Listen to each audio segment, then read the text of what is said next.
আজকে আমাদের সবচেয়ে দুঃখের বিষয় হলো যে জুলাই চত্বরে আমাদের দাঁড়াতে হচ্ছে। আমাদের ভাইয়েরা, আমাদের বন্ধুরা, আমাদের ছেলেরা জুলাই চত্বরে দাঁড়িয়ে এখনো তারা চিৎকার করে হাদির বিচার চাইতে হচ্ছে তাদেরকে।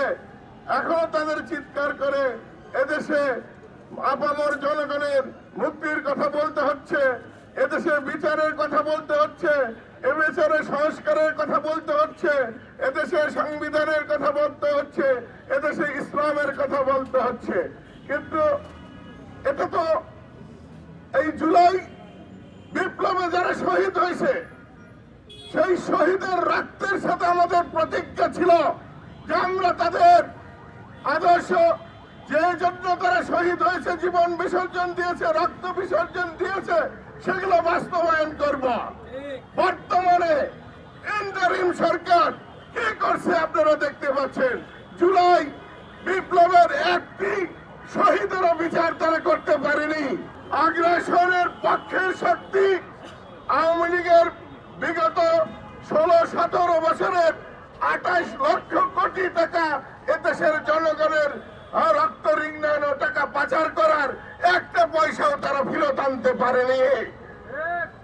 জুলাই চত্বরে যারা পরিশ্রম করেছিল, যারা জীবন বিসর্জন দিয়েছিল, তাদের ছেলে মেয়েরা, তাদের মা বোনেরা, তাদের ভাই বোনেরা রাস্তায় ধুকে ধুকে মরছে, কোনো বিচার পাচ্ছে না, তাদের সুচিকিৎসার ব্যবস্থা হচ্ছে না। অত্যন্ত দুঃখের ভিতর ইন্টারিম গভর্নমেন্ট তাদের সময় পার করে দিল।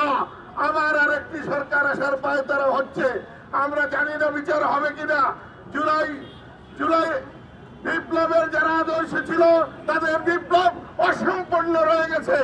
আমরা যারা তাদের সঙ্গী সাথী আছি, আমরা যারা তার পাশে আছি, আমরা যারা ভাই বন্ধু আছি, আমাদের এখন দায়িত্ব হয়ে পড়েছে তাদের সেই আরাধ্য বিপ্লবকে, অসমাপ্ত বিপ্লবকে সমাপ্ত করা। আমাদের এখন দরকার আরেকটি দ্বিতীয় বিপ্লবের ডাক দেওয়া।